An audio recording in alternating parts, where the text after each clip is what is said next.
बिस्मिल्लाहिर्रहमानिर्रहीम अस्सलाम वालेकुम। आज की वीडियो में उम्रे पे जाने वालों का सबसे बड़ा मसला हल कर दूंगा।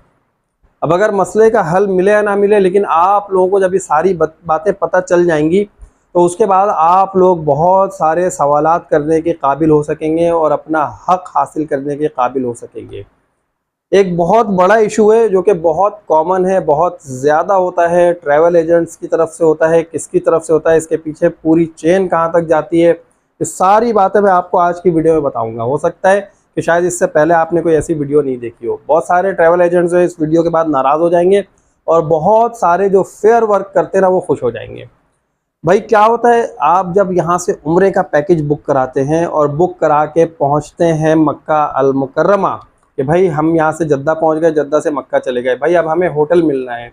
आपको यहाँ पर ट्रैवल एजेंट साहब बता रहे होते हैं कि भाई आपको हम 600 या 800 मीटर का होटल देंगे, फला होटल है, इंटरनेट पे ये है, गूगल मैप पे देख लीजिए, मैंने पिन पॉइंट दे दिया, मैंने लोकेशन दे दी, मैंने ये दे दिया है, होटल के रिव्यूज़ देख लीजिए, यूट्यूब पे जाके बहुत अच्छे रिव्यूज़ है, आप देखते हैं आप बड़े मुतमईन हो जाते हैं कि यार चलो बहुत अच्छा हो गया। अच्छा होता भी कुछ ऐसे ही है कि बाज़ औक़ात इस तरह होता है कि आपको दिखाया जाता है और आपके साथ मामलात इसी तरह के होते हैं कि यार अब हम इसी होटल में जाएंगे। जब आप पहुंचते हैं ना मक्का, और मक्का में आपको 1-2 घंटे आपको किसी होटल की लॉबी में बिठा दिया जाता है, आप परेशान होते हैं कि यार हमें तो फला होटल बताया गया था, भाई फ़लस्तीन होटल बताया था, हमें कोई और होटल बता दिया गया था, तो ये कौन सा होटल हमें दे रहे हैं जो कि मतलब 1500 मीटर पे आ गया है और ऐसा होटल है कि हमें समझ में ही नहीं आ रहा है। तो यहाँ पे होता क्या है भाई, यहाँ पे जो काम है ना पीछे मैकेनिज्म ज़रा वो समझिएगा कि यहाँ पर किसकी लालच आड़े आती है और कौन शख्स ऐसा है जो ये तमाम काम कर रहा होता है। इसमें 2-3 लोग शामिल हैं, मैं अभी आप लोगों को बताऊंगा तो आप लोगों को बात समझ में आएगी। अब होता है ऐसा है कि भाई कुछ ट्रैवल एजेंट होते हैं ना जो फेयर वर्क कर रहे होते हैं, आपको जो होटल बताते हैं उसी होटल में ठहरा देते हैं, या बाज़ औक़ात ऐसा होता है कि उससे बेहतर होटल में भी ठहरा देते हैं, मतलब जो होटल आपको बताया होता है उससे बेहतर होटल में भी ठहरा दिया जाता है। लेकिन इसमें भी ट्रैवल एजेंट का फ़ायदा होता है। कभी भी कोई भी ट्रैवल एजेंट हो वो अपना नुकसान किसी सूरत नहीं करेगा, चाहे आपको दूर के होटल में ठहराना हो या करीब के होटल में, अगर उसको 4 पैसे बच रहे होंगे वो वही काम करेगा। एक तो सीधी सी बात ये बता दूँ, बहुत सारे भाई अभी नाराज़ होंगे इस मेरी बात पे। बहरहाल जो हकीकत है, जो सच है वो बताना ज़रूरी है। अब आप चले गए वहाँ पर, आपको बताया भाई फला होटल आपको देंगे, लेकिन आपको वो होटल नहीं मिलता, आप दूसरे होटल में बैठे हैं। अब आप ट्रैवल एजेंट से पूछते हैं कि भाई क्या मसला हुआ। अब वो शख्स आता है, जो भी वहाँ पे बंदा होता है, कहता है कि यार मसला ये हुआ है कि उस होटल में हमारी बुकिंग तो थी लेकिन किसी की फ़्लाइट कैंसिल हो गई, और फ्लाइट कैंसिल होने की वजह से वो पूरा जो काफ़िला है या पूरा ग्रुप है वो होटल में उन्होंने जो है ना अपना स्टे एक्सटेंड करा लिया है, जिसकी वजह से हमें वहाँ पर अभी जगह नहीं मिल रही है। 2 दिन के बाद हमें जो है जगह मिलेगी, लेकिन मसला ये है कि 2 दिन के बाद हमें इतने रूम्स नहीं मिलेंगे जितनी हमारी रिक्वायरमेंट है। तो वहाँ पर अब क्या होता है, अब लोग कहते हैं अच्छा भाई चलो ठीक है, उम्रा करने आए परदेश में, अब तो जो होना है हो गया, चलो भाई उम्रा करने तो जाएं। अब ये कहता है चले आप उम्रा कर लें, हम आपके साथ हैं, कोई मसला नहीं है, जो भी होगा हम देखेंगे, हम ऐसा करेंगे वैसा करेंगे। एक तो ये कंडीशन होती है। दूसरी कंडीशन ये होती है कि आपको बताया जाता है कि भाई आपको जो 1 किलोमीटर या 1.5 किलोमीटर का होटल देंगे, लेकिन आपको 600 या 800 मीटर पे होटल मिल जाता है। अब ये इसके पीछे भी क्या मैकेनिज्म है, अब जो होटल आपको 600-800 मीटर पे मिलता है बड़ा अच्छा होटल होता है, वो आप देखते हैं कि यार ये भी बड़ा अच्छा होटल है, उसके रिव्यूज़ भी अच्छे थे, लेकिन हमें तो करीब में होटल मिल गया, तो भाई ये तो हमारे लिए बड़ा अच्छा हो गया, वेल एंड गुड। अब हम उम्रे भी करेंगे, नमाज़ें भी पढ़ेंगे, जल्दी जल्दी पैदल आना जाना करेंगे, टैक्सी का किराया बचेगा, बला बला इस तरह की बातें आप लोग सोच लेते हैं। अब यहाँ पे देखें हो क्या रहा है, जो ट्रैवल एजेंट है जिसने आपसे कमिटमेंट की थी कि भाई फला होटल आपको देंगे, वो तो अपनी जगह पर मौजूद है। अगर उसके बंदे खुद वहाँ पर मौजूद होते हैं तो वो क्या करता है, अपने बंदों से जो उसके एजेंट होते हैं वो उनसे कहता है कि यार मैंने जो है ये ग्रुप रवाना कर दिया है, अब तुम देखो कि आज जो है ये 5, 6, 8 होटल हैं, इनमें से कौन कौन से होटल में इतने इतने रूम खाली हैं, इतने इतने बेड वाले। तो अब क्या होता है, समटाइम्स ऐसा होता है कि आप 2 लोग होते हैं लेकिन आपको 4 बेड वाले कमरे में ठहरा दिया जाता है। अब वो ये नहीं देखते कि भाई 2 लोग हैं, 4 बेड वाला कमरा है या कितना है कितना नहीं है, उन्होंने 4-4 बेड के हवाले से या पूरे रूम के हवाले से उन्होंने वो होटल बुक कर लिया होता है कि भाई हमें जो है 12 रूम चाहिए इस होटल में, और चाहे 2 बेड वाले दे दें, 3 बेड वाले दे दें, 4 बेड वाले दे दें। समटाइम्स ऐसा होता है कि जब आप अपने रूम में जाते हैं 4 लोग होते हैं लेकिन 3 बेड लगा होता है, तो चौथा बेड जो है वो अरेंज करके जाते हैं किसी ना किसी तरह। तो ये जो कंडीशन होती है इसके पीछे क्या है, इसके पीछे उस ट्रैवल एजेंट की लालच आड़े आती है, जो 4 पैसे बचाने के लिए वो आपकी वाट लगा रहा होता है, सीधी सी बात तो ये है।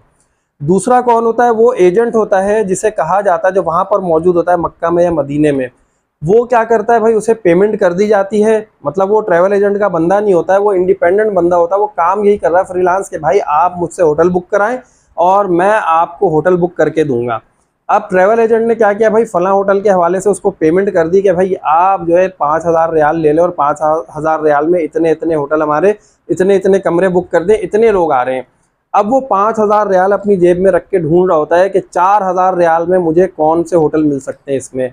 वो थोड़ा आगे पीछे करके शटल वाले में 500 मीटर और बढ़ा देता है, 200 मीटर और कम में भी मिल जाता है, 300 मीटर और कम में मिल जाता है। तो वो अपने 1,000 रियाल पक्के करने के चक्कर में कभी कभी आपको रुला देता है और कभी कभी आपको फैसिलिटेट कर देता है। लेकिन इसमें आपका जो फायदा सिर्फ उस सूरत में होता है जब आपको करीब का होटल मिल जाए, जब आपको बेहतर होटल मिल जाए। लेकिन उसके 1,000 रियाल जो है वो सीधे सीधे खड़े हो जाते हैं, बन जाते हैं। एक तो ये तरीक़ेकार है। दूसरा तरीक़ेकार ये होता है कि एक ट्रैवल एजेंट है, उसने बुकिंग की, सब कुछ करवाया, जो कि यहाँ कराची में मौजूद होते हैं एक ट्रैवल एजेंट, और उसके ऊपर जो बंदा होता है वो जो यहाँ से होटल वहाँ बुक कराता है, वहाँ उसके अपने बंदे मौजूद होते हैं। अब उसने क्या किया होता है, इस ट्रैवल एजेंट से अपने पास पैसे लेकर रख लिए, और रखने के बाद उसने कहा ठीक है भाई आप इतने लोगों को रवाना कर दें, लिस्ट दे दें हमें कितने कितने लोगों के कितने कितने बेड वाले रूम चाहिए, हम वहाँ पर वो आपको फैसिलिटेट करवा देंगे।